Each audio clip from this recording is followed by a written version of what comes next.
Welcome to the third of four public art talks here at the Leslie MFA in Visual Arts June 2021 residency.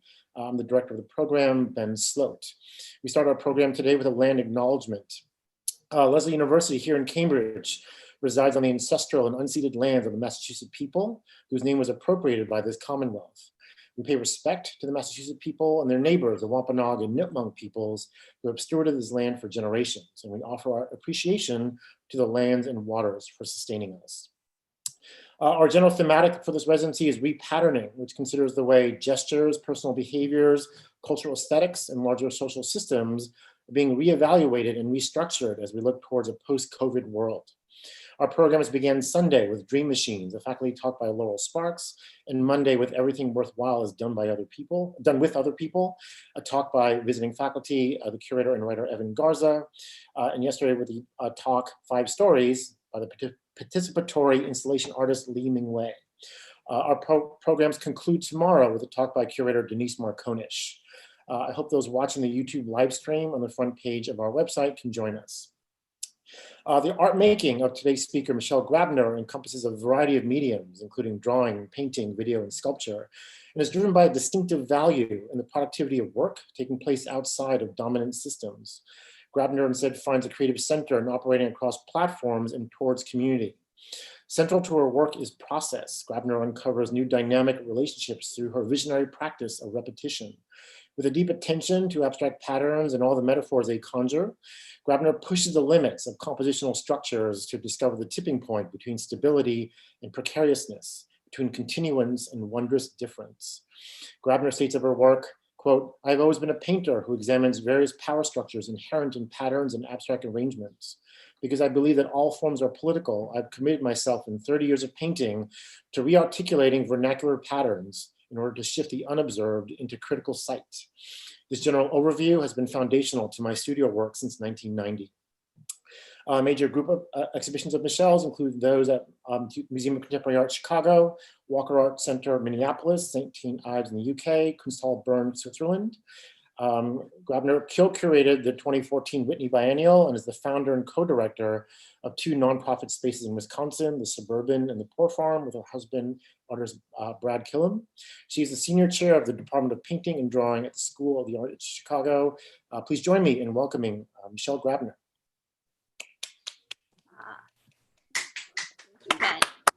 Hey, Peter. Hi, everybody. So I'm going to share my screen with everybody. Be patient with me.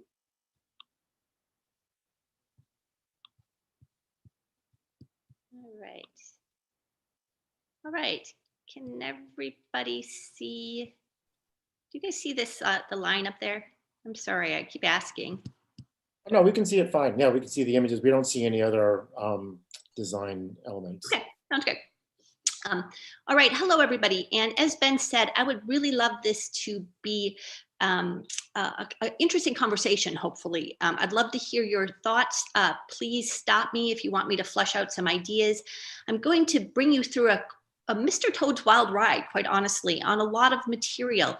I don't know about you, but coming out of the pandemic, thinking about the social unrest that is absolutely necessary to our culture right now, I'm having a hard time grappling onto priorities. I do a lot of work, different kinds of work, whether that's administrative work at the School of the Art Institute, whether that's working on exhibitions, whether that's working as a curator for the Kohler Company. I'm writing some pretty in-depth essays right now, one on Theaster Gates. There's a lot out there and it all seems very relevant, all urgent, all necessary. But when I wake up in the morning, I'm really having a hard time kind of finding the structure in which I am supposed to tether myself to for that day. So it may seem a little schizophrenic as I kind of move through all of this. And I would like your guidance. I would like your insight on what is relevant now, what is necessary coming from an artist, curator, writer, or teacher from the Midwest.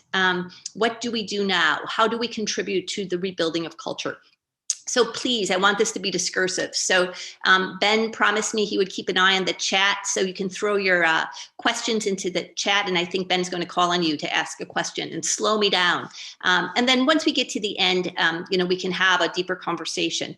But like I said, I'm going to be moving through some images and ideas and mostly descriptors pretty quickly. So bear with me. But like I said, if there's a place where you would like to pause, if there is a place that promotes a kind of question on your behalf, please, let's go there.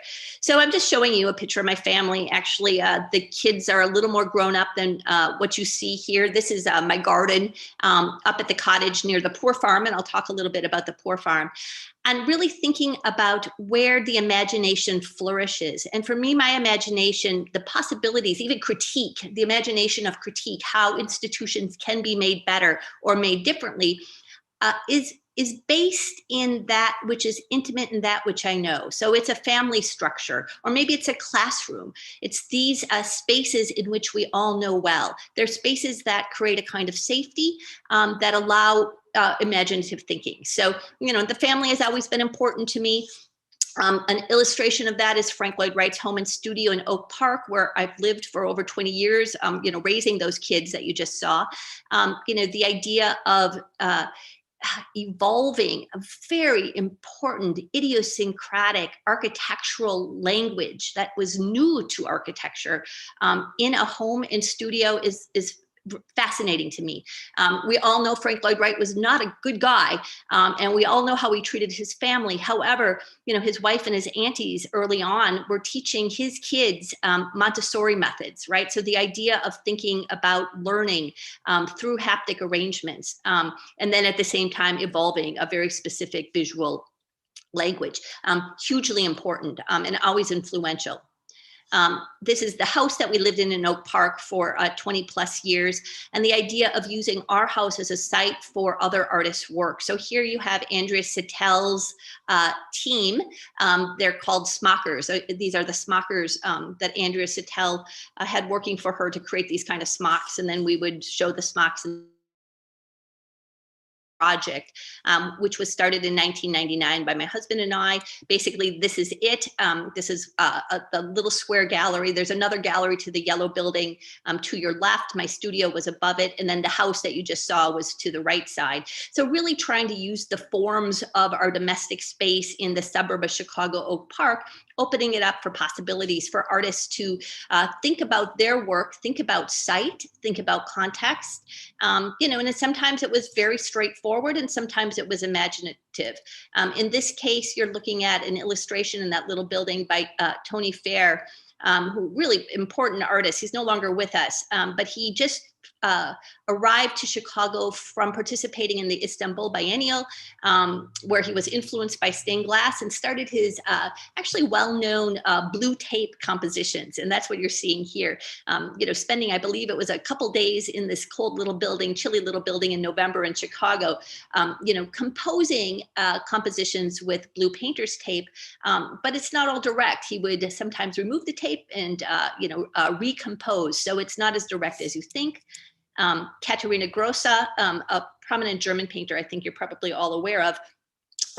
She did an installation in the suburban space. And here, two of my students at the time, Molly Suckerman-Hartung and Dana Degulio, who are now prominent artists. I'm very proud of them. Very proud of them, but they were helping Katharina mix paints. And Katharina's work because she typically is using a compressor and a spray gun and really covering all forms of architecture and material, kind of dissolving their form. So the paint had to be a very specific liquid. But this is something, this is part of the Suburban that I always valued, that I could pull in my teaching, a kind of undercurrent, a pedagogical undercurrent where I could give my students a firsthand experience with working with artists, even if they weren't kind of proper interns at, let's say, a museum, but kind of bringing them in and have a more casual relationship with the artists who we would bring in. Michelle, I have a quick question for you. So in our final seminar, which is for thesis students, we looked at two videos by Theaster Gates to kind of prompt this. One is a kind of performance talk at MICA, where he's singing about gentrification, and another one, like a feature about him through Bloomberg. And he talks about the idea of one thing standing next to another, that, you know, he's talking to he talked about meeting a kid who came to Stony Island, and he asked the kid, well, what do you want to be when you grow up? And he goes, I want to bust rhymes. And the answer was like, well, if you understand contract law and you can bust rhymes, now you have something going on. So I was wondering if you could talk a little bit about sort of the way maybe your administrative and your managerial skill set in one space connects with your teaching, connects with the art practice or the curation. Like, how do the ecosystems overlap? Yeah, no, good question, Ben. I'm going to answer it in two ways, and neither of them are absolutely correct. And what you were describing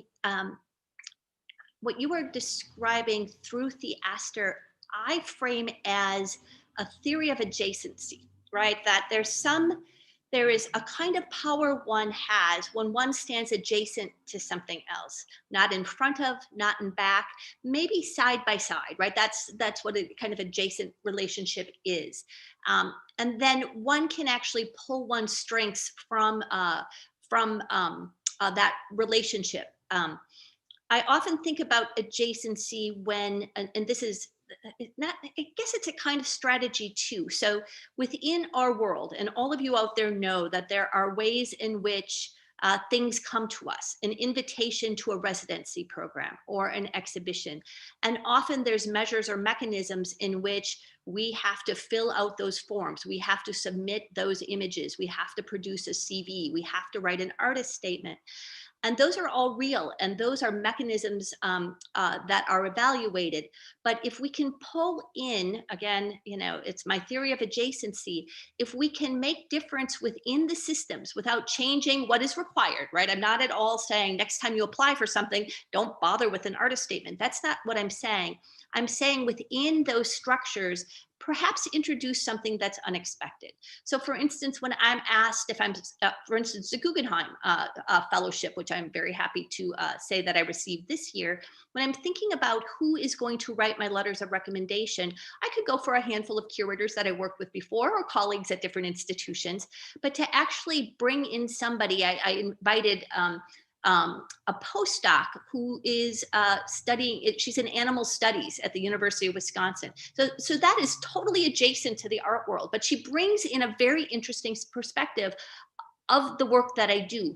Moreover, what it says to the people who have to do the evaluation, that I am thinking broadly, I am thinking widely in terms of interpretation about what my work can be, that I'm not working in that narrow bit. So I think that's a little bit off of your question, Ben, but I think adjacency as practiced by Theaster is really important to think about those organizational relationships we have with another artist, with another profession, with another institution, and see where we're at and work within that, that juxtaposition, thus adjacency. But I was going to give you another answer, and now what I almost forgot what your question was, and I'm very sorry about that, Ben. But I'm sure it'll come up. Oh, I know what it is. It has to do with the freedom. What is gained from having these juxtapositions, right? To have various practices, or so many hats in the air, or so many hands in the pot, right? What is gained from that? You know, outside of maybe a kind of criticality, which is gained from it, but I would say that, you know, I am not, my identity does not have to be that of a curator. My identity does not have to be that of a critic. I take on those roles because it helps me understand the greater cultural landscape that we're all participating in. And I see that I can think very differently about curating because I am not a professional curator. Right, that I can take on, and I can have different kinds of influences that I'm content that I have that are curious to me from an artist perspective. Right, so you know, a little bit different than, you know, being all of these things. I think, you know, I am fundamentally, you know, an artist who works in the Midwest, and then I take on these other projects because from that perspective, I think I can pry open, look at that which is vulnerable, look at that which needs to be reshaped. Look at that which works within these other structures, whether it's curating, whether it's writing. and even teaching and thinking about pedagogy. But that's the kind of administration I think you're talking about. I can be an administrator, and we can talk about administration. I think it's very virtuous right now at a point when we have to rebuild after COVID. And to take on administrative roles to move that rebuilding forward, I think is very, very important. But for me, I think if I can narrowly find a base in which I am absolutely committed to, and that is art making, I can take on these other roles as responsibility, right? They are roles. It is not my identity. They are other roles that I am obligated to, and to take them on freely. So that was a long answer. Sorry. That's fantastic. Thank you, Michelle. And just a quick question from a student. She asks, how is adjacency related to network?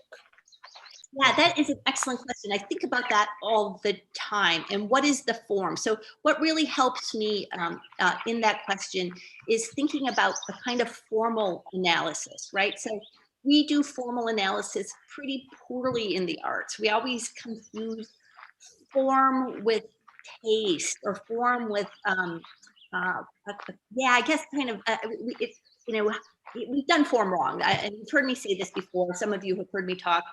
You know that I really embrace a kind of new formalism that's really coming out of literary criticism, right? And excellent text on form by the author and critic Carolyn Levine. Carolyn Levine's text is called Forms. She is a professor at Cornell. It's fabulous. So if we start breaking the idea of adjacency with networks, and she has a whole chapter on the form of network, trying to break that down a little bit. Adjacency is a little bit one-on-one. Network has a flow to it, right? There's multiple components, so many adjacencies that I guess adjacency kind of breaks down, where it's more about movement, where adjacency is a little more fixed, right? That it's not moving quickly over the hierarchies or the power structures of, what one is adjacent to. So that would be my my kind of quick answer to it. But I do, I thank you for the question, because I always like to talk about form and using form as a way. And I will say this again, form is always about order, right? Adjacency is a kind of order, one thing next to another thing. That's order. But order is always political. Never forget it, right? If the adjacency, if it wasn't adjacency, I would be behind, right? The idea of in back of or in front of. I think a lot about when I'm asked to step out of the middle, right? So right now I have to talk to you and I'm doing all of the word, my mouth is moving, and that is not the best condition for me. I am much more imaginative in this middle space, right? Start thinking about form. When I have to leave that middle space to be a mouthpiece, right? Or in a kind of leadership position, not my best strength. I do my best work when I am kind of nested within this other form. So anyways, I highly recommend Carolyn Levine's text. Again, 2015, but it sits at my desk next to me all the time. Thank you. So I'm going to keep going. Is that all right, Ben? Yeah, go for it, please. Okay, all right. So the Suburban, let's see. You saw some images of the Suburban. This is a Suburban within a Suburban. The Suburban has been built many times over. This is at MoCA, Cleveland. And I believe the exhibition on the inside is by the artist, the LA artist, Carl Handel.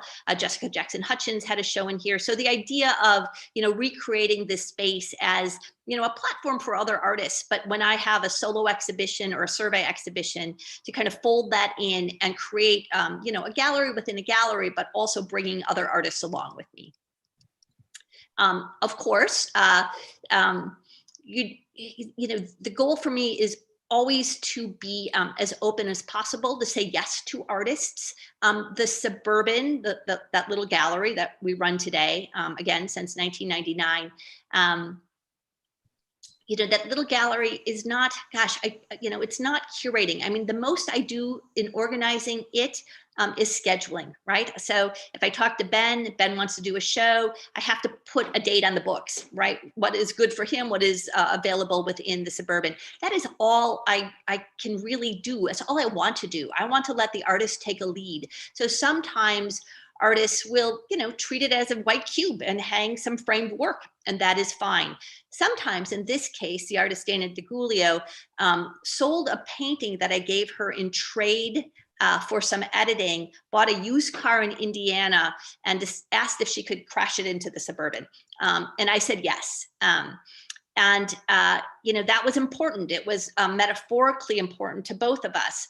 This was happening right after, I believe, when I was working on the Whitney Biennial. So the Suburban was not, you know, close to me at that time. And Dana is somebody who, you know, was born and raised in the Chicago area, went to undergrad at the School of the Art Institute, went to graduate school at the Art Institute, and needed this impact to get her out of the city and out of the Midwest. And she moved to New York afterwards. So this was important for both of us for a variety of reasons. So, you know, saying yes to, will help one, you know, learn and understand, you know, some things that one's carrying around and kind of, you know, call for focus. We moved to Milwaukee in 2015 after I was teaching. There was the summer of 2015, I was at Squahegan. So we left Oak Park, went to Squahegan, Maine, and came back to Milwaukee. This is a building in Milwaukee. The reason we moved to Milwaukee is a couple of reasons, but first of all, I could find studio space that I could afford. I couldn't do that in Chicago anymore. So there was this building. This building was called Soapy's. It was an old laundromat we purchased for, I think it was $30,000, put a little work into it. And the downstairs is the Suburban space. We moved the Suburban to Milwaukee. This is a show of work you may recognize by Stephen Westfall and Polly Applebaum. And this is another building. Again, real estate's very inexpensive in Milwaukee. If you come to Milwaukee and go to the Suburban now, this is what you'll see. The other building we got rid of. Too much to take care of is too much to take care of. And so the Suburban is on the first floor of this yellow building, and there is an artist apartment upstairs. Here's just some examples of some of the work that we've shown recently at the Suburban. This is Tony Tassett's work, his food stuff work that he showed at the Suburban. And then now I'm moving into the Poor Farm. I'm kind of going quickly, folks. So again, you know, call pause and ask a question if something comes up. So the Poor Farm is a project that my husband and I have been running since 10 years. So 2008, I believe the banks were still giving loans before the collapse of the global economy during our last recession, during the last recession. And we have some land and a little cottage on a river, you know, just down the lane from this Poor Farm. And we ended up purchasing it in 2008 and turning it into basically a kind of a true not-for-profit, but in the style of the Suburban, right? So of course, there's a lot more space here. It's a residency program. But the difference is that exhibitions, residencies are protracted and respond to the seasons of rural Wisconsin. So whole exhibitions will last for a year. So it doesn't have that same kind of pattern or relationship to temporality that galleries typically have. And also, of course, it's not, you know, the city. It's purely rural. It's in Wapaka County, which is, you know, quite a actually economically depressed farming county. This is Olivier Mosai. You may know his work. These are his monochromes. This is a piece by Christopher Sporandio, a friend from Chicago who teaches at Rice. And I remember him calling me up and saying, you know, Michelle, I lost my muse. Can I come hang out at the Poor Farm for a summer and look at clouds? And supposedly at the end of the summer, this is what he was seeing in the clouds. And then also some kind of deep research museum-like projects that the Poor Farm has hosted. This is by an artist who's no longer with us. Her name is Gretchen Bender. She's misaffiliated with the Pictures generation. She was Robert Longo's partner for quite some time, and she created these television performances based on the anxiety of commercials coming from television, you know, where we have anxiety based in, you know, information age and how we understand our screens and the idea of distraction and the idea of attention. She was finding that in the commercials of television and movies at the time. And this goes back back to the 80s. This is called Total Recall. And she was making these big television performances for the Kitchen, a very important, as you all know, performance venue in New York City. And when she died, a lot of these massive beta tapes were put into a box. Cindy Sherman, her friend at the time, her friend, and Robert Longo kind of cleared out her studio. A couple of these boxes were sent to her sister in North Carolina, and nothing happened to them. And she was, when I was in school in the 80s, Gretchen Bender's work was very important to me. This is the height of postmodernism, really thinking about not only anxiety, but images and representation. So working with the artist Philip van der Heijden to bring this work back, to have it digitalized, and the show that we mounted at the Poor Farm ended up going back to the Kitchen. And if you go to MoMA in New York now, if you go to the Art Institute, you will see that this work, Total Recall, is in both of their collections now. So often I talk about the Poor Farm as, you know, being off center. Obviously it's in the middle of the country, but being able to see the blind spots that powerful institutions, legacy institutions in cultural centers like New York can't see. Right? That from a distance, one gets perspective of what should happen at any given time. So the idea of bringing Bender forward while we're dealing with the anxiety of the screens and our devices that we have seemed really parallel, but it wasn't obvious to New York. So that was important to us. And a really important catalog. Her estate is represented by Metro Pictures. Even though Metro Pictures, again, a prominent gallery in New York, is closing, they're still going to represent her estate, which, you know, gives me great pleasure. This is another piece by Gretchen Bender at the Poor Farm. This is from the commercial that she and Longo made. They were also making a lot of music videos in the 80s for REM and other bands. And American Most Wanted, some of you won't remember that, but it was a kind of funny early reality television show. Other spaces in the Poor Farm, you know, the basement space is used. It's a little dank, but this is the artist Henrik Pling Jacobsen, who came over from Denmark. This is another group from Denmark in which they were working on China painting in one of the other rooms. And more recently, Monique Prato, a painter from LA, and her husband, Michael, visited us and created a project at the Poor Farm as well. So quickly moving to the Whitney and the 2014 Whitney Biennial. It was the last biennial in the Breuer building before the biennial now is held downtown in the Piano building. So I was assigned the 4th floor of that Breuer building. And when I started to think about how I was going to curate the Whitney Biennial as an artist, which was rare, and somebody from Chicago, which is equally rare at the time, thinking about shaping an exhibition around the idea of pedagogy. How would I create curriculum, right? How do I create, how do I start to interleave the idea of building a curriculum and an exhibition? So I started out, if you walked off the elevator or walked up the stairs, what you would see are the didactics on the wall, which you're not able to read here, but also a portrait of our president at the time, and that was Barack Obama. And this is a portrait that was taken by Dawood Bey as a fundraiser for Obama's first campaign in Chicago. So the idea of thinking about public schools, valuing education, you know, marking your classroom, if it's a public school, with your president and your American flag, and then also breaking down that floor into, you know, big general sections. This was a gallery that I was really interested in language and signifiers, and how critique functions within that language. I was also interested in thinking about large-scale abstraction by women artists at the time. So we have Laura Owens. You can see Laura's painting on the right. I can explain that to you. That was a funny little contentious issue. And then Sterling Ruby, also thinking about craft, thinking about, you know, the haptic, how we come to know the world. So whether that's Sheila Hicks's tumbling textile that you see back there, or Joel Otterson's, you know, lace tent and thrift store glass chandelier, trying to integrate all those ideas that we were thinking about in 2014. But again, making them clear, making them taking away any kind of ambiguity around, you know, the art world, and breaking it down as one would a curriculum. A kind of interesting thing that something that people either like or hate. It's pretty polemic. People don't kind of feel muddled about my inclusion of David Foster Wallace's sketch notebooks, excuse me. I went down to the Ransom Center at UT Austin and borrowed a selection of his notebooks. And I was particularly drawn to David Foster Wallace, as I still am, for a couple of the thematics he's always been able to embrace. And I think they're still important to us.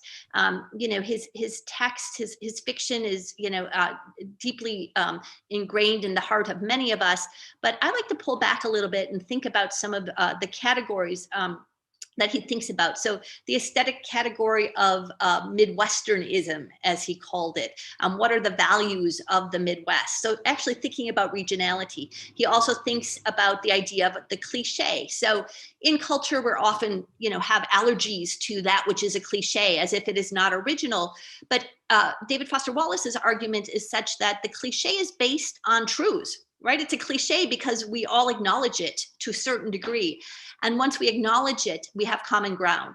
And then in that common ground, we can break that apart. So cliches, Midwesternisms, and kind of the third thing, well, there's a couple things, but boredom and distraction is another one, right? So those of you who think back to Infinite Jest, the idea of distraction, this is in the 90s, and think about distraction now. And the piece of literature he was penning when he killed himself was The Pale King, and that dealt with boredom, right? Profound amounts of boredom and how we have to come to terms with it. It's part of the human condition. Capital just does not want us to be bored. We're not good consumers when we're bored, when we're thinking about something, when we're idle, right?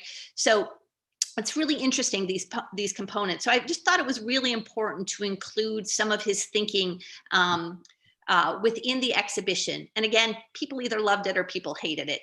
You know, I talked to Jonathan Franzen, a friend of his, you know, the author Jonathan Franzen, and, you know, Franzen's like, yeah, he probably wouldn't like it, but whatever. You know, he was kind of nonplussed about it. And I have a lot of friends who, again, are fans who like the inclusion. And again, those who just thought it was a gimmick. Hi, Michelle. There's a couple questions, but I think one which is you know, aligned with this right here.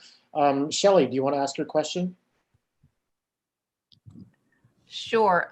Sorry. Okay, it just says, in terms of pedagogy, I would love to know your feeling about how we bring ourselves as the skill set to advocate for broken systems for a better big picture, to create a new path of flow, plan of care, interventions to see beauty in the dark. In this way, do you feel the artist itself is a form of art, for example, art as a way of thinking without making anything at all, as we move forward to make change as a body of work, if called? And I'm guessing, I'm seeing, like, as a methodology, I seem to think this semester for me, art is a way of thinking when I'm trying to figure out what the work art means. So I'm interested in what you think of that. Yeah.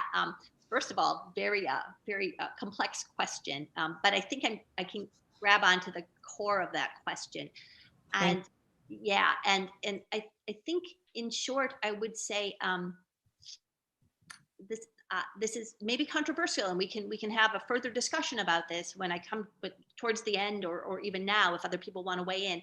And I will say no. I think we as citizens of places, of cities, of country, have a responsibility to make changes. I think as individuals, we have a responsibility to constantly analyze and think through the structures and institutions that shape us. I think art has to bring forward something else that is another way of thinking through perhaps critique, thinking through of that which is additive, thinking through which that could be metaphorical in regards to like a parallel form of asking that question or thinking. So I think it has to have another kind of form. So just thinking is important, and we all have to do it. Don't get me wrong. That is our first responsibility. Then taking on whether it is forms of protest or whether it's forms of volunteerism, that again is our responsibility as individuals, within a or we can think about these relationships in terms of that which is worldly. So we have to do all those things. I guess I guess what I'm asking for is that art is additional to that. It builds on top of that. So again, give me some pushback, but I feel strongly about that. I sit in department heads meetings. Just one more comment, you guys, and then please flow in. I sit in meetings. I've been sitting in meetings at the School of the Art Institute for a long time, and I sit next to colleagues whose work is sitting in those meetings, right? That's how they define the work that they do. And I accept that, but I also, I'm doing that kind of work as well. I don't know. I get the question is muddling, but my inclination and gut says it has to be, art is additive to that.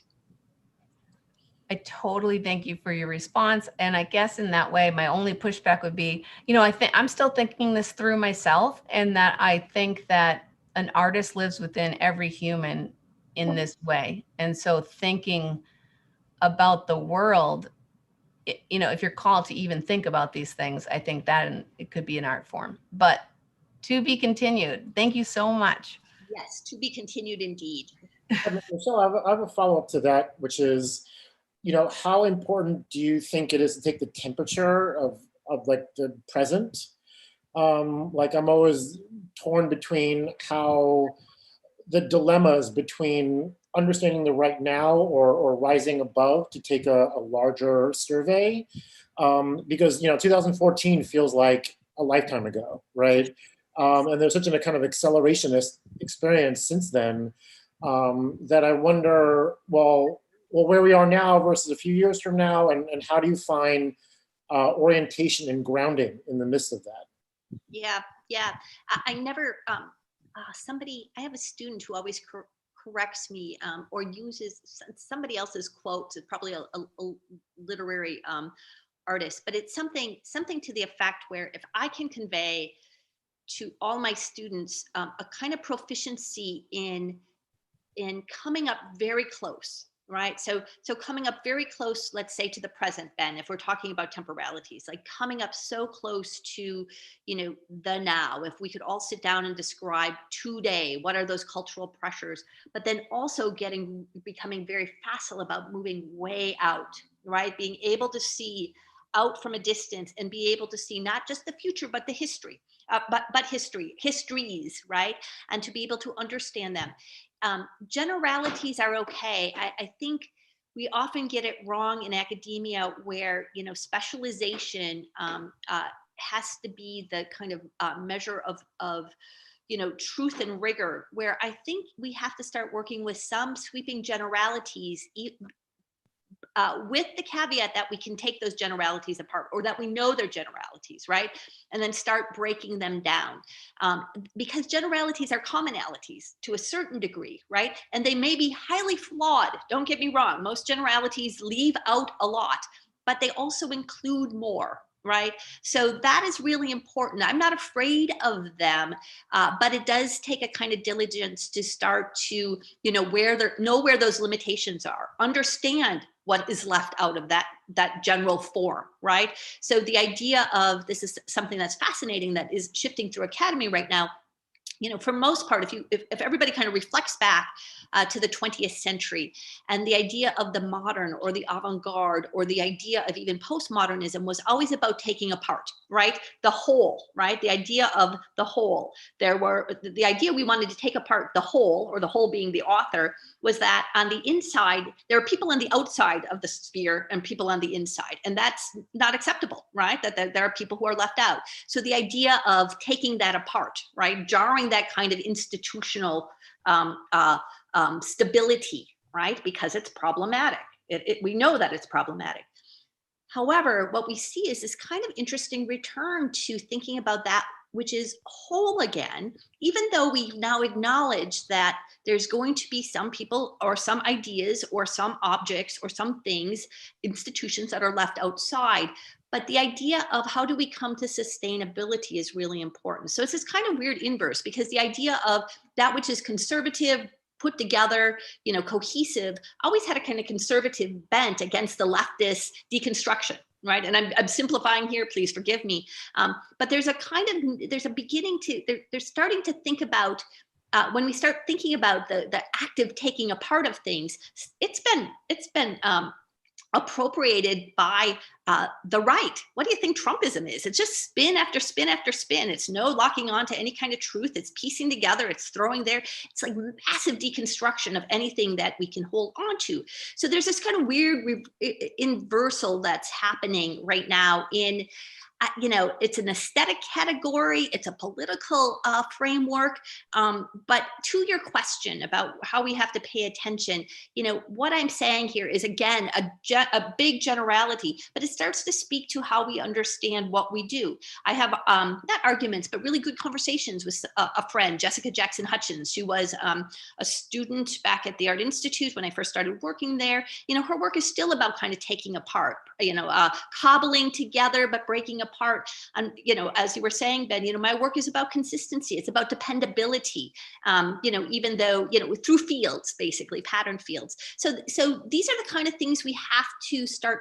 I think that, you know, it will make us better artists to kind of understand, you know, that which is shaped, how things are shaped around us, and where do we land on it, and how do we politically analyze them? And it may be different. You know, we still may be politically aligned in how we see and understand difference or politics, or, you know, the embrace of DEI issues.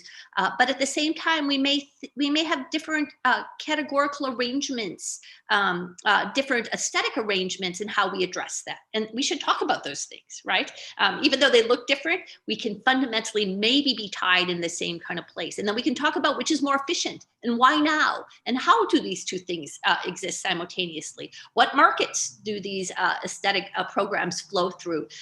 You know, what are the possibilities? Man, you guys, you know, I can go on and on and on. So I'm going to keep kind of clicking through. Does that sound good, Ben? I'm looking for you for guidance to help shape what I can give, how I can best be useful. You know, again, from the Midwest, it is a virtue, trying to be useful. Part of this is the only kind of off-site piece for the 2014, now a decade ago, many years ago, Whitney Biennial. It's by the artist Tony Tassett. It is called The Artist's Monument. And I'm going to just pause and talk a little more descriptively about this piece because it's important. Tony, this is a good piece. So there's an index, some of you may know it, I think it's the Art Index, that ranks artists, right? How many like prominent artists from 1 to, I don't know, 10,000, 12,000. And so basically Tony ended up selecting, I think it was 500,000 artists' names are on this list. Ben, your name is on the list somewhere, my name is on. So in each of these colors, in alphabetical order, artists' names are inscribed. And you know, the Artist's Monument in Tony's thinking was, you know, the Whitney Biennial, not everybody gets selected. It's supposed to be this high water mark. It's supposed to be, you know, an important, you know, marker in one's professionalization and career and relationship to the marketplace. But clearly, you know, there's so many artists out there, and he wanted to convey that through this piece, through this kind of glorious piece. It now lives at University of Illinois in Chicago, down in Chicago, and you can see it in a park near the freeway there. But you know, it's empathetic, right? It's a piece that shows a kind of empathy to artists and the muchness of the work that we do, but our inability to, for many of us, to interface in, you know, the things that are celebrated in culture as achievement. You know, to some degree, invisible achievement. So anyways, I love this piece. But the artist, Tony Tassett, I think he's a great one. Okay, then Portland Biennial, I'm gonna go quickly. After the Whitney Biennial, I curated the Portland Biennial, which is a statewide exhibition. As you can see, this is a SketchUp of the state. I worked with all kinds of institutions. This was an institution in Cleveland that worked with people from the community, bringing art to people from the community, and there's goats and such that would want to participate. Jessica Jackson Hutchins, who I've been invoking, a prominent, well-known artist in Portland. I brought her out to Pendleton, Oregon, to the east, in which she did this work, and it launched her interest and work in stained glass, where she continues today. This is the old Christian Science reading room in Pendleton, and she repaired one of, you can see the dome up there, one of the panels, and then continued working. Man, I can tell you there's nothing better than giving opportunities for artists so they can further their own investigation, whether that's material investigation, whether that's a kind of social investigation into site. That is, bringing in artists and letting them, giving them some resources and, just giving them a little direction is really important. Here you can see Jessica's editions, her panel editions. This was the text. And then Front International, I was the artistic director to Front International, which was in Cleveland in 2018. Interesting, wide-reaching, big budget project. We worked with, the steamship here, this old moored steamship became a site. This is St. John's Church, and the church itself is where we commissioned Dawood Bey to do the series of work in which he was thinking about the navigation of slaves from the South to Canada through this church, which was part of the Underground Railroad. And then it's right on the lake, and you can kind of see over Lake Erie. This is the Cleveland Museum of Art, the Allen Memorial Museum at Oberlin. So that was Front International, was really working with the city, broadly, and its museums and its, Federal Reserve. Now I'm showing you an artist, he's a visionary artist from Milwaukee called Eugene von Bruchenheim, who I did include in front. He's no longer with us, but he's important, and his collection is part of the Art Preserve in Sheboygan. And I'll talk a little bit about the Art Preserve, but I'm going to kind of quickly go through a couple of these slides. This is just some recent work that I've been doing. I feel I've penned a couple essays on von Bruchenheim's painting, so I feel like I've become an expert on his painting and his work. These are some of the crowns he's made. And again, I'll tell you where you can see all of this work right now. This is the work, these photographs he was taking of his wife. He really thought, living in Milwaukee, he was a poor, impoverished baker whose whole house became, an artist-built environment. Really quite interesting. But we'll just talk about what he basically thought he was a Picasso. Like, it was a misunderstanding, right? Not educated in proper terms, but kind of understanding modern art and thinking about what he could do, with being tied to, one block in the south side of Milwaukee. These are more of his paintings. This is Dana Degulio. I showed you Dana was helping Caterina Grossa mix her paints. I included this painting by Dana's in an exhibition on genre that I put together for the ICA in Portland, Maine. I'm really thinking about the return to actually a very conservative form, right? Genre, still life, portraiture, landscape, and thinking about why that's important. So I continue to think about genre. It helps, again, it's very much like the cliche, right? It helps give us a point to stand on. I think, if we, look at this painting, I think we would all agree that it's a portrait, right? That we probably could agree on. Then the psychology of what this portrait depicts, we could start to interpret wildly differently. And that's important. So genre theory is important right now. And like I said, I think about that in line with how David Foster Wallace thinks about the cliche. Pivoting now to my work. Again, I'm going to go through my work very quickly because I loathe talking about my own work. It's just, there's just too much there. I can't give you an interesting narrative. I don't any longer know what is fact and what is truth, because all the work that I've done over the past decades, means something different today. I wake up and I understand it differently. So it's, I understand some of its core underpinnings, but for the most part, I want it to live. I want it to change. I want not to like it. I want to need it. It's just vast. But somebody who's always been important is this figure that is the philosopher who invented the tenets of kindergarten. His name is Friedrich Froebel.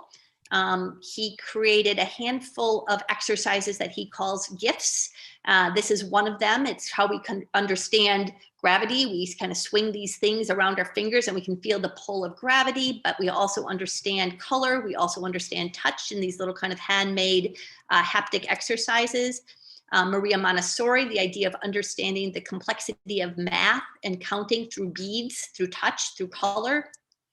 We're looking at Black Mountain College here, the idea of, I always like thinking about that family portrait of my family in the garden, and thinking here, I think that's Elber's, with these 2 1/4 cameras, the idea of you know, coming out collectively as a class in a cabbage garden and starting to think about representation, how one captures, how one frames, you know, that which is commonplace, not only a garden, but cabbage. Annie Elbers, the idea of weaving and pattern. Sheila Hicks, somebody who I've come to know, and she is just an important sage and mentor to me. Simple weaves, simple warp and weft, simple black and white. You know, Sheila Hicks started out at Yale working under Elbers as a painter. And she gave up the authority of painting back in the 50s and gave it over to weaving. So she would transform her chair framing into looms.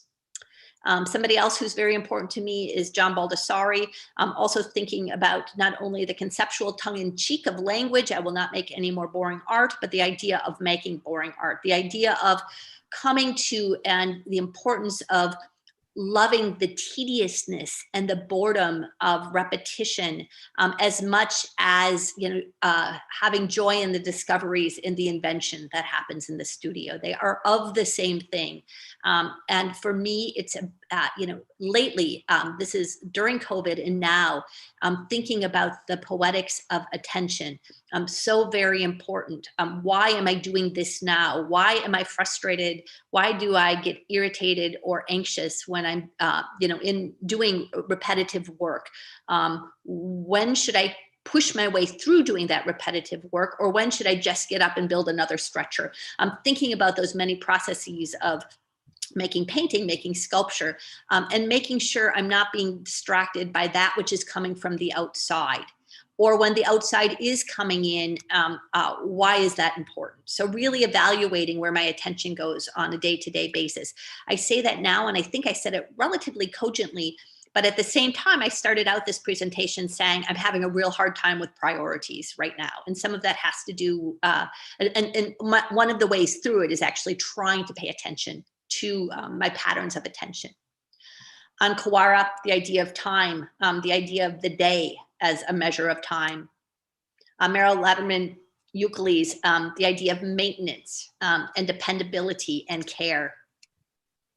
This is a great one. This is where she's conducting, choreographing a kind of dance, except with street sweepers. Ben Kinmont. Ben Kinmont is a friend. I included him in the 2014 Whitney Biennial. He does something, you know, art in the everyday. We know that it's a well-treaded genre. You know, there was a moment where he was going to other people's houses and doing their dishes for them and having conversations.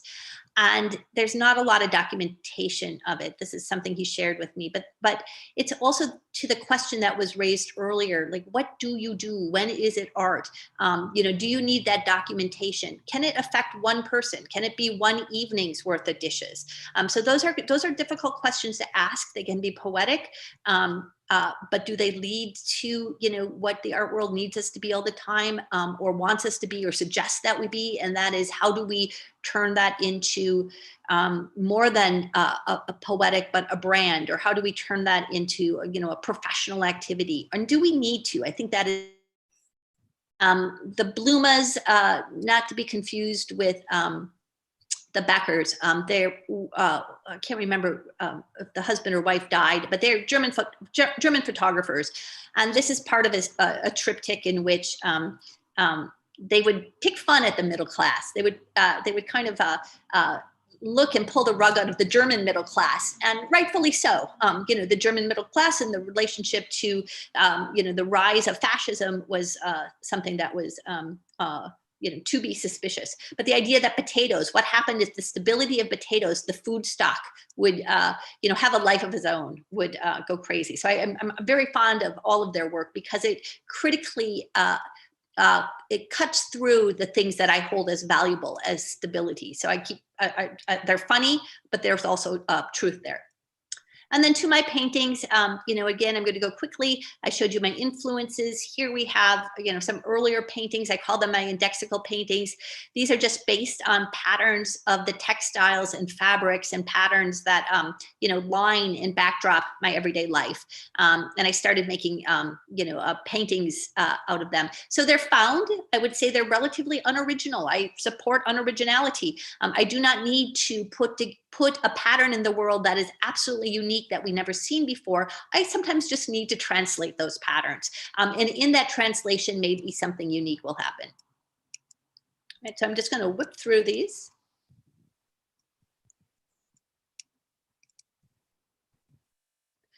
That early work that I just whipped through yielded a lot of, I'm very honored to have gotten a lot of critical attention, as if abstraction was attached to women's work, or at least the iconography of women's work, because often you were seeing domestic textiles as pattern.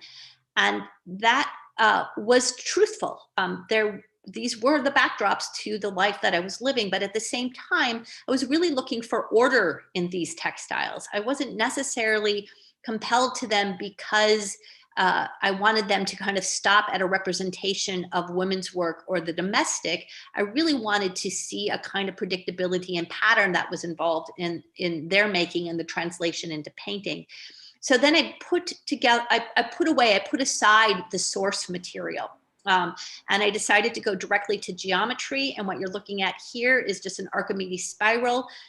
These are tondos that range anywhere from 20 inches to 80 inches in diameter. I start just off center and I just start rotating around these canvases with little bits of dots of paint.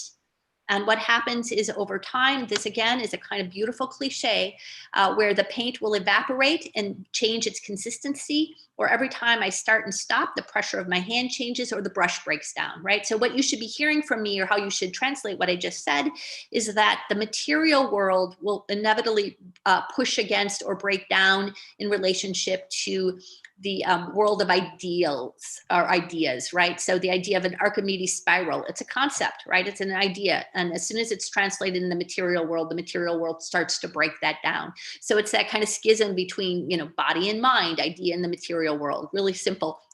It's funny because these are interpreted in two ways. Painters really like where that breakdown is. Sometimes this little crest that you see, there's not a, the painting is finished when that first dot falls off. And, sometimes in my rotation, my body lacks, my attention lacked and lagged, and therefore I get this little crest. Painters love that, right? That's a figure ground relationship. So you can interpret these in terms of figure ground. You can look at the variations that happen, the kind of optical quality, but moreover, they're also conceptual, right? I start, I count, and I stop, right? So that's another kind of conceptual practice. So they kind of hit on these two notes.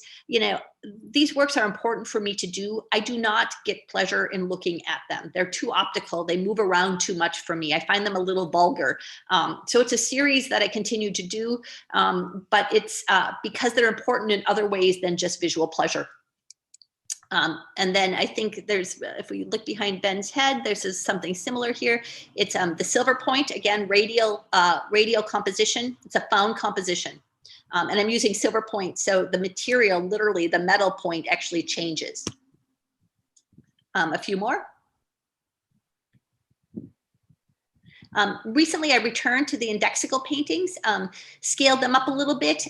There's a different relationship, right? So when I first started making those Indexical paintings I showed you earlier, my kids were little. We were, I was teaching and, taking a class here, teaching a class there, kind of moving around, not feeling particularly stable as a young family. And now, I'm grateful to say I have some stability. I'm grateful to have a tenure position, a name position. And so what does it mean now to make these paintings? That's the question I'm asking myself. These are from a show that I had at James Cohan Gallery in New York, 2017. This is an exhibition at the Indianapolis Museum of Art, a survey exhibition. This is an exhibition in London in which I was showing not only my gingham paintings, but my paper weavings. And paper weaving, if we go back to Froebel, the paper weavings was one of his exercises. Painting. A little bit about the gingham. Again, totally found, right? It's a simple weave. We know how gingham is made. You know, really compelled by the gingham pattern in French painting for the most part. Juan Gris has a really extraordinary painting at the Met that I visit every time I'm in New York that has a green gingham pattern. And the idea of gingham being, hold on a second, gingham in French painting always trying to correspond to or acknowledging a picture plane, right? A space, a spatial relationship. So what does it mean to then flip it up, right? So in this case, Bonnard started to flip up that table a little bit, but there's a little perspective that's happening. So what does it mean to think about it in you know, late 20th century and the idea of flatness and not being able to try oneself to, I dare you to look at a gingham painting and not and see it the way one would look at an Elbers painting, see it as an abstraction and not as you know, something that so signifies the domestic or that which is a current sales pitch that Target is using at some point, or see it as the shirt that Ben is wearing. I think Ben is also wearing gingham.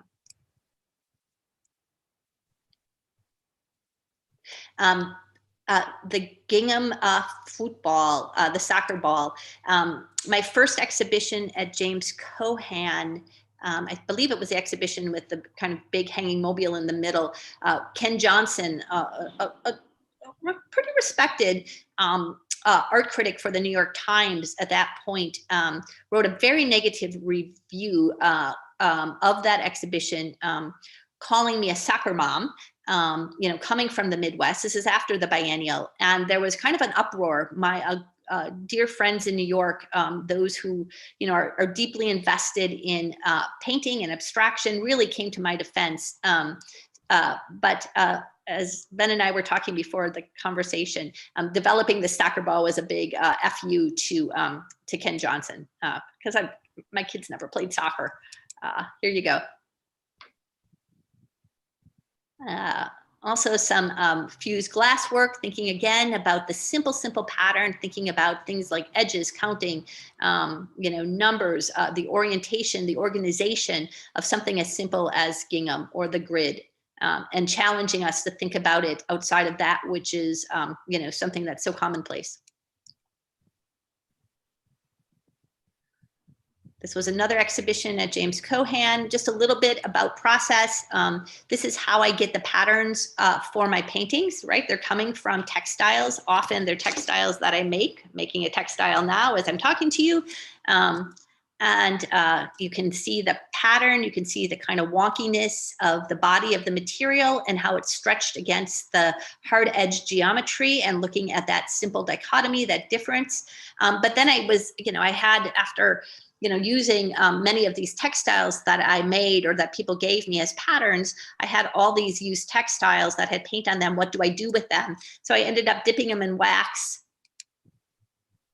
spruing them, having them cast, putting them back together again, right? So it was a way, it's the lost wax process. So a little bit of, you know, burning out the textile. I have these textiles, how do I make a monument to them and, you know, have the, as a result of the textiles themselves.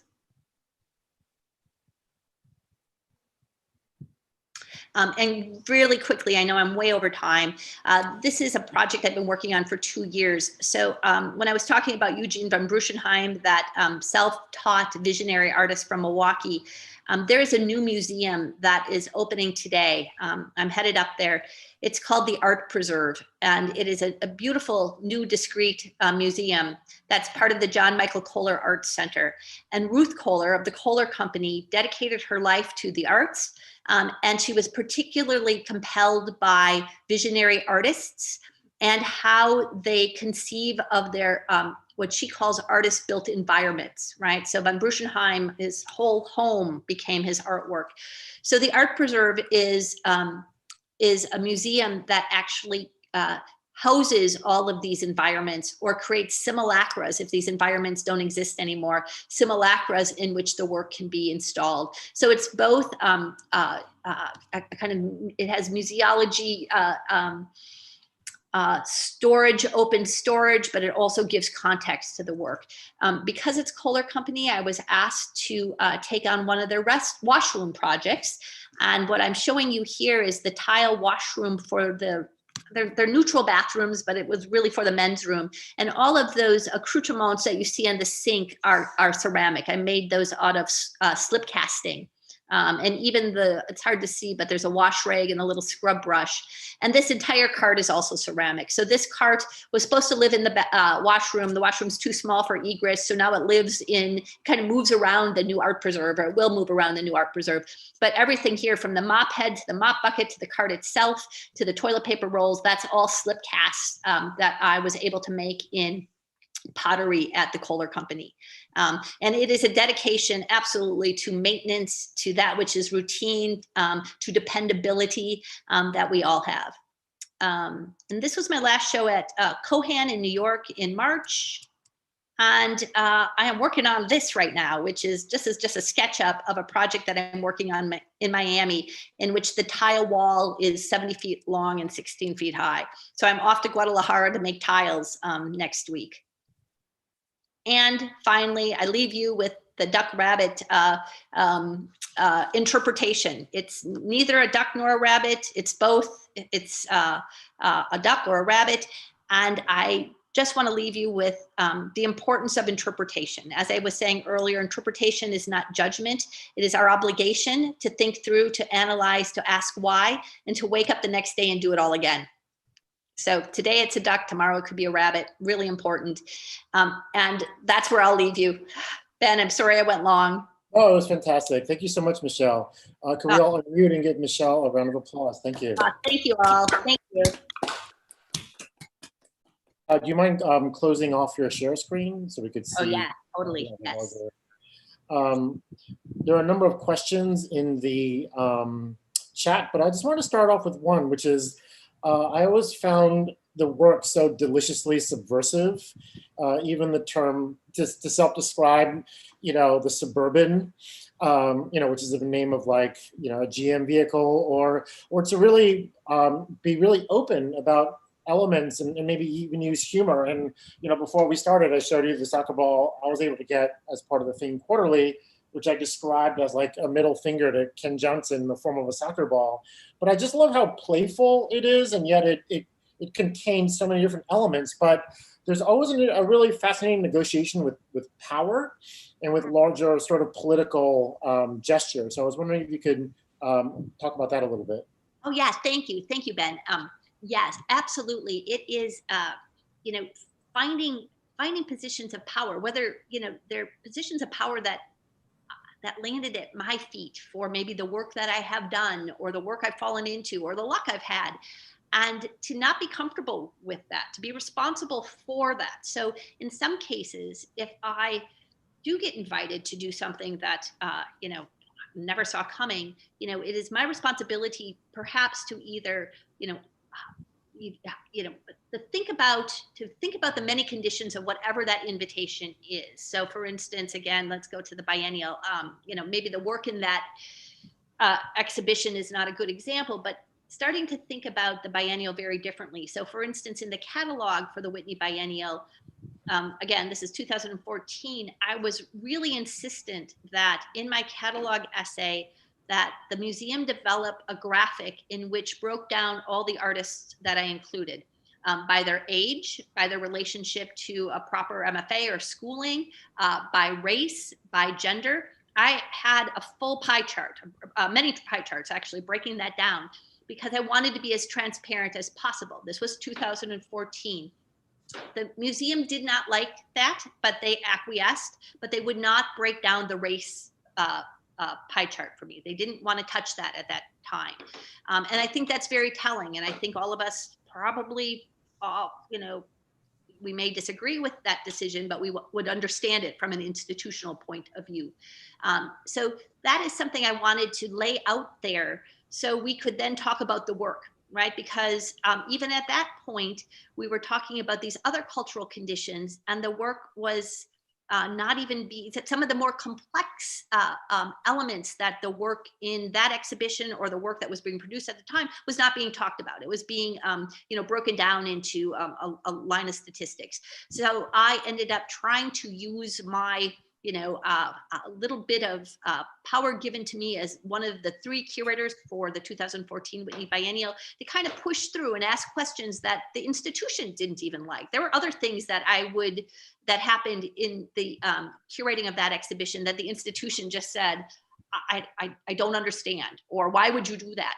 And that was important to me. Now, I love institutions, but I love them so much that I'm constantly going to hold their feet to the fire and try to ask them the hard questions when I can, right? And we all know institutions are hard to put our feet into as an individual artist. So that is one example of when I am given access, which is a form of power, really analyzing the situation and think about where we are as culture and what questions need to be asked at that point. In some cases, Ben, and then I'll be quiet.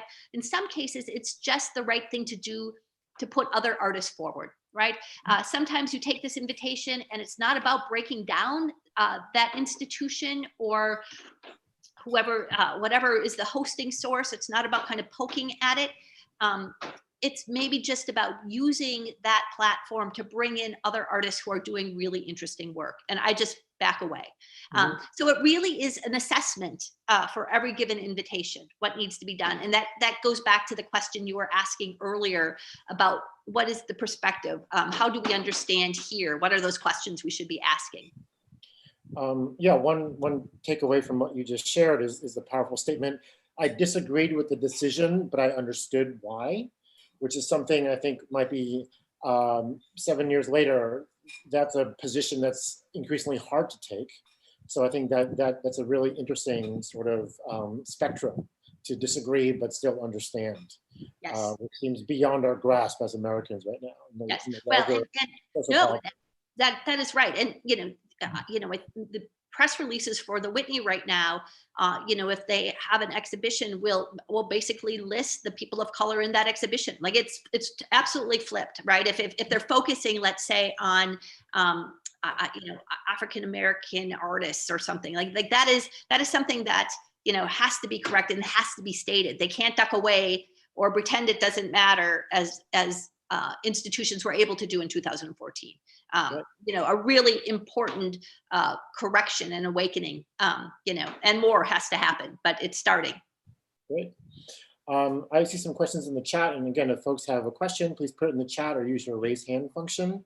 So there's a question from Holly and then Will and then Craig.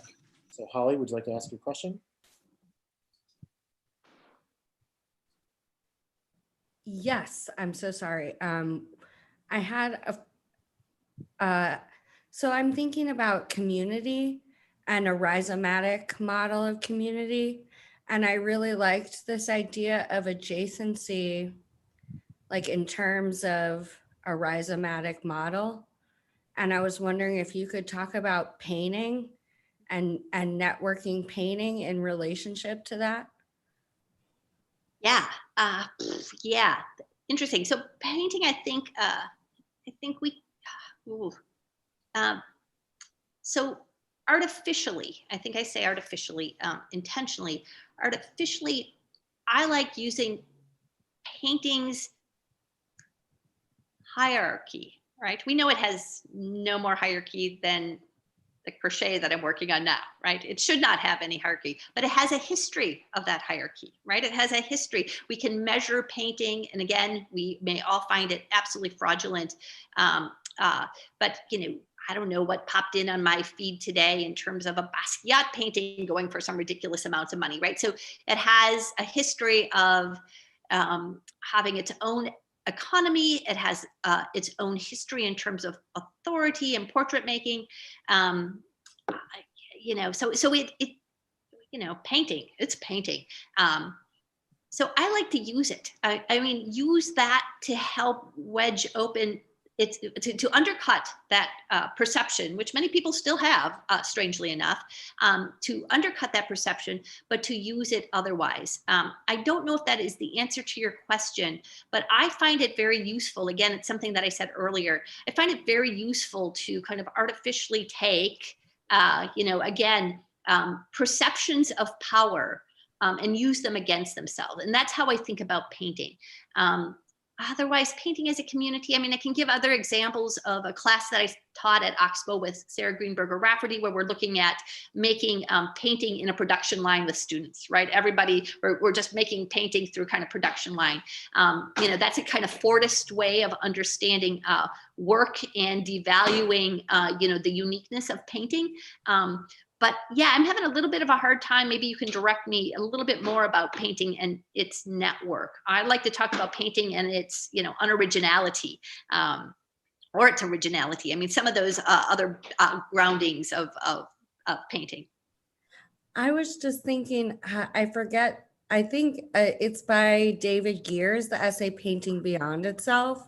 And it talks about like hooking up painting to a larger conversation that might very well, undermine and make farcical that authority, which I also love. But also bring the benefit of that conversation about the self and about maybe conversations about originality, and allows the network to access that whole body of knowledge in a way that gives permission to engage in that self-examination, in which something like the individual and the community could exist in a network and adjacent side by side. Yeah, no, I think that's right. And Carly Busta did a lot of work in writing. There was an exhibition at the Kitchen, actually, on paint. It was called Painting Besides Itself. And that is a really kind of great discourse that happened now, probably over 10 years ago. And the question is why. I like to think about painting besides itself the way you are as well. I think there's a kind of adjacency to thinking about, yes, what is painting tethered to? And that could be the social, that could be an architectural structure, that could be a political structure. And also, I think importantly, an economic structure. I think when it comes to painting, it's really hard, still hard. And it's because of, how the market has fetishized painting, or a market has fetishized painting. I was talking to somebody recently who has a powerful gallery in New York, let's just say it, a gallerist. And they said something really kind of wonderful. And that is, isn't it great to live in a time in which, all art has, everything can be, not everything can be considered art, but art is valued equally, right? The idea that, we're not these kind of other artificial hierarchies or categories and separations, don't really exist anymore.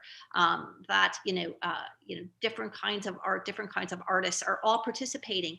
And I thought, yeah, that's right. That's it's more than pluralism, right? And we talked about pluralism, but I want to say that there's a flaw to that because, and I think there's a flaw to how you're thinking about networking too, because there's not one network in which all painting can circulate, right? I'm going to use markets. There's so many different kinds of marketplaces, right? And not all those marketplaces command the attention of Art News or ArtNet, if that is a value that we want. Some of those marketplaces, some of painting can circulate in, you're right, very small communities, and not have the, not attached to it the kind of artifacts or the criticality, the documentation of its circulation, of its presence, of its impact, the way some markets and some circulation can. So that is, to your question, if there was one network in which painting circulated, what a fascinating world it would be. But there are so many networks that have different hierarchies, right? Different values. The hyperlocal network, the international network, the New York network, the Midwestern network, the MFA network, and that starts breaking down again. We have a system of categories that have different value systems. Yeah. I see a question from Will Clem and then one from Craig.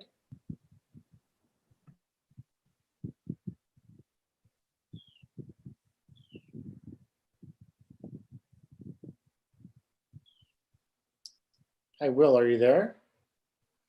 Let's see. Okay, well, let's move on. Craig, I guess you have a comment more than a question. Yeah, a little of each.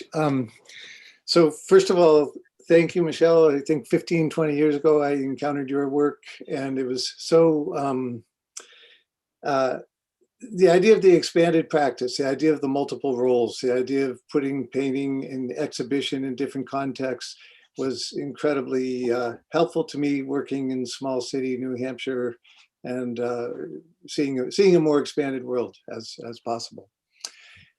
So going back to the earlier conversation about wholeness and sustainability, and my comment at the time was, I think about this in the context of art school, and I question the constant invocation of loosen it up, push it further, leave it behind. And I also think of those requests as kind of linked to modernism and linked to capitalism.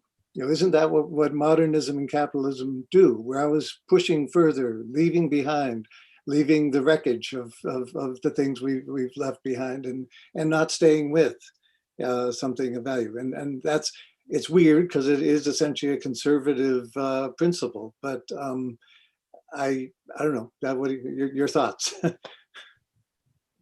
Yeah, I think, what do I want to say about that? I think about that all the time, quite honestly. And I think the good news in that complicated question is it's never going to be fixed, right? So there's a lot of factors at play, and one of them is, our own individual makeup, right? And our behavioral arc through our lives, right? What kind of conditions are attached to us? What physically, how are we in the world? How is our brain thinking? So in some cases, I think a deep slowing down or a deep dive into, let's say, repetition again and again and again without breaking through, without, evolving anything. I think, there will be a certain degree of evolving because, the body becomes a company to, let's say, a repetitive mark making system of some sort. But it can be slow, it can be consistent.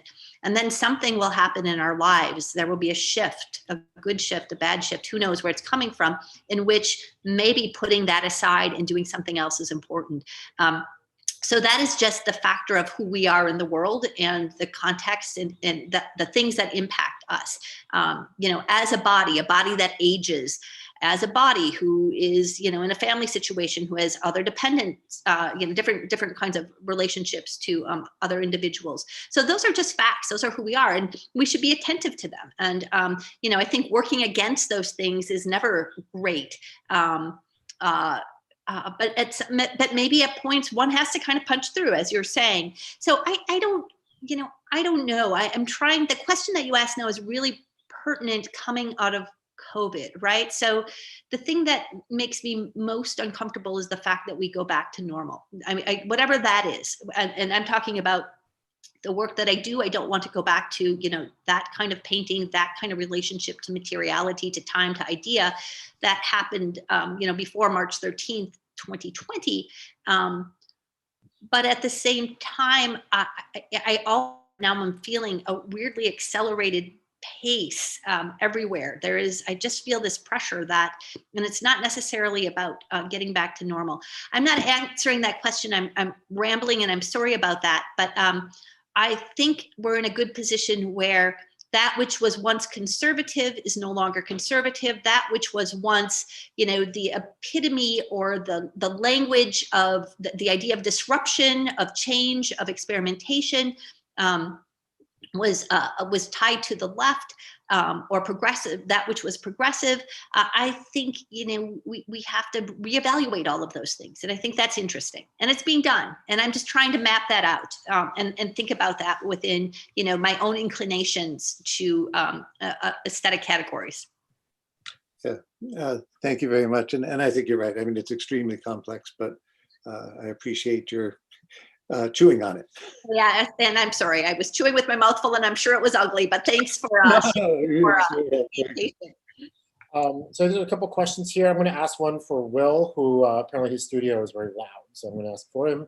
And he asked, with all your experiences, what kind of examples or preparations could you advise artists take to be in a position to seek and fulfill opportunities like the ones you are showing?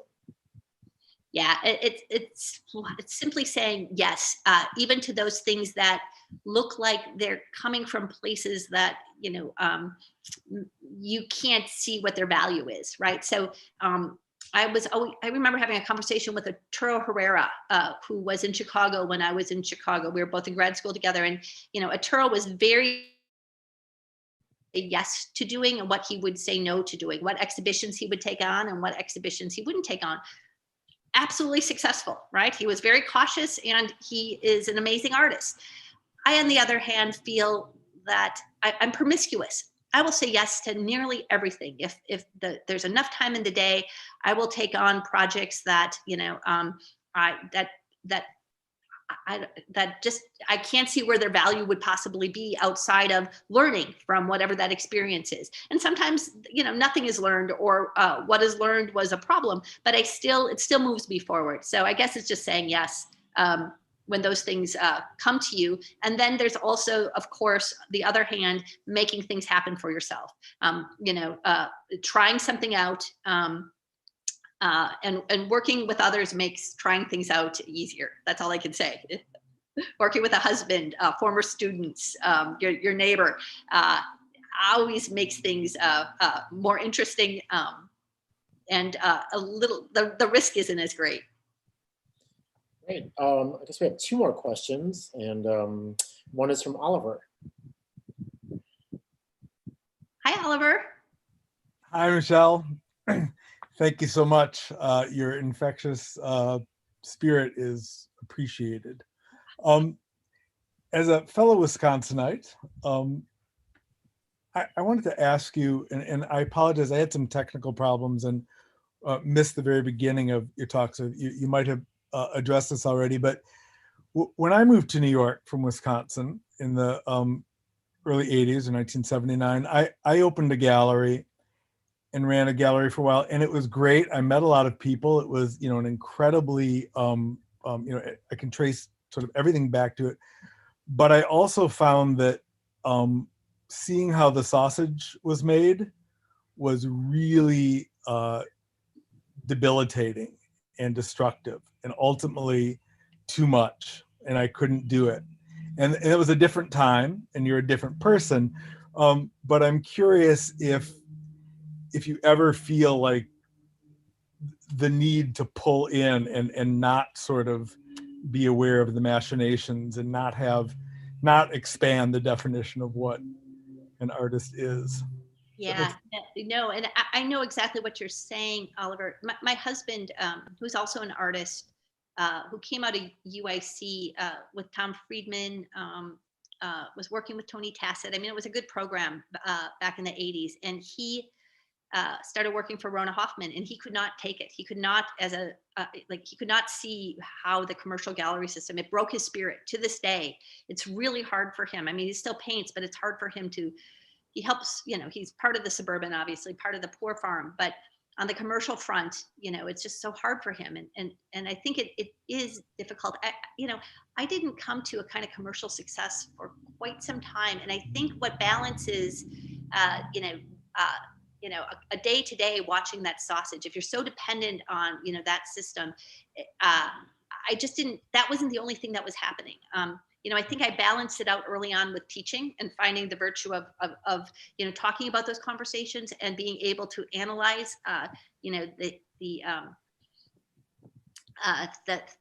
the structure behind the commercial gallery, and its problems, and bringing that to conversations with students that help balance it out for me for the most part. And thus, having my own institutions, swooping in on proper institutions, whether it's the biennial or working with the Milwaukee Art Museum or working with the Art Preserve, those are proper institutions. But for the most part, again, my role there is adjacent, nearly contractual. So I can understand, look at, but at the same time, not be ground down on the day-to-day basis of where it's a problem. So a healthy distance, again, this is that adjacency, like just working next to it. So you can look at it without, having to not see it anymore because you couldn't get out of bed the next morning. I would also say, I think, these are different times, and my choice to leave Wisconsin and go to New York, I think, was had I stayed in Wisconsin, and I think that technology and sort of the art world being what it is now, I might have chosen to do that. I think it would have been much more about expanding and finding new ways of showing artists that aren't known, and redefining what the art world was, rather than sort of just finding a way in by creating my own model and then eventually growing into what was already there. Yes, that is right. I would also, Milwaukee, a lot of artists in Milwaukee feel like they're stuck. And Milwaukee is the big city in Wisconsin for the most part. Madison has the, support of the university. But for the most part, I would argue, for those of you who want to think about a regional center, go back home, it's really important that, you understand, you leave and come back. And I don't care if that is for a residency. So you really, you have to, where your home base is, you're going to have to be really fluid about moving back out into the world, right? That doesn't mean you have to, live in New York for 2 years. That means you just have to visit New York, or you have to have, go down to a friend who has a press in Florida and hang out there for a while. Like, there has to be a fluid movement. Otherwise, even in Chicago, I have grad students who've had shows at the Museum of Contemporary Art. They have a really good Chicago gallery. They can show at apartment galleries, but they can't get out of New York, or excuse me, Chicago. And, you never want to get into that position. And that's kind of on you. You don't want your dealer, you don't want, your curator friend to keep pulling you out. You really have to kind of create these nodes in which you can, pull yourself out of the place that you call home, so you know how to value home when you're there. Great. Thanks so much. Last question is from Blake.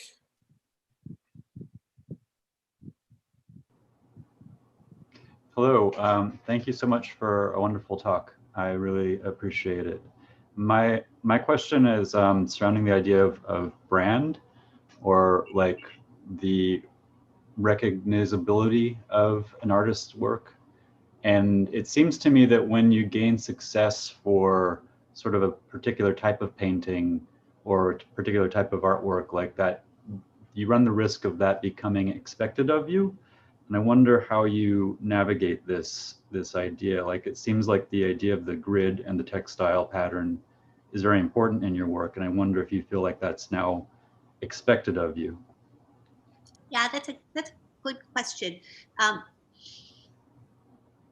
Yeah, I think I move between vocabularies. The discrete bodily figure of those bronzes are very different than the grid, right? Even though they're a grid structure inherently, the way they come into the world is this kind of singular collapse of the body and gravity.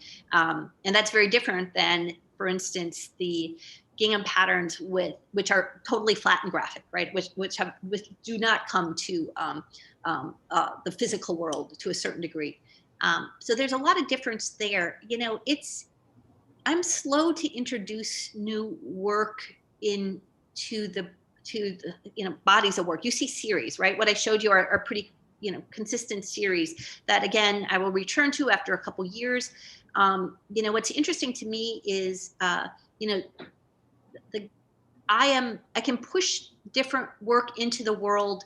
And I start by pushing it in, let's say, with my very good gallery here in Milwaukee, the Green Gallery. They're willing to take chances with me, where my other galleries may just want, what is recognizable, rightfully so, if they're big market galleries. They have their clients, and their clients want those things. So I understand that. So this speaks to, I think, not only kind of pushing through and kind of, you know, following the work that you need to do, but when you want to introduce it to the world, you know, you start at the place, you don't go to, you know, a single place of distribution.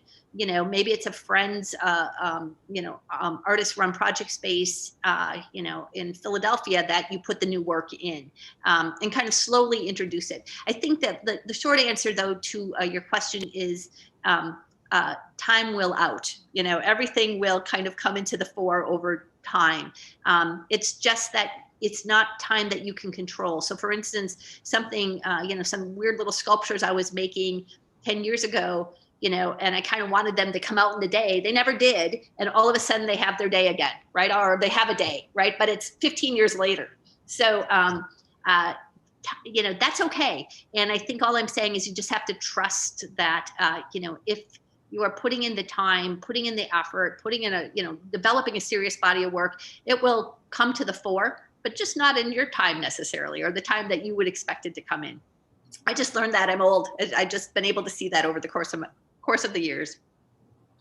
Thank you. We all unmute and give Michelle another round of applause. Thank you, Michelle, for your wonderful and generous talk. Thank you all. And there's one last comment I wanted to share from Holly Rame in the chat, and she goes, "I really love the use of home in your talk." And I think that's particularly resonant. We're all here at home on Zoom, and so it's really great to share that home while being in this kind of scholastic space as well. But thank you, Michelle. This was really fantastic. Well, thank you all. Okay. Thanks, guys. Come and meet me in Milwaukee. Okay, bye-bye.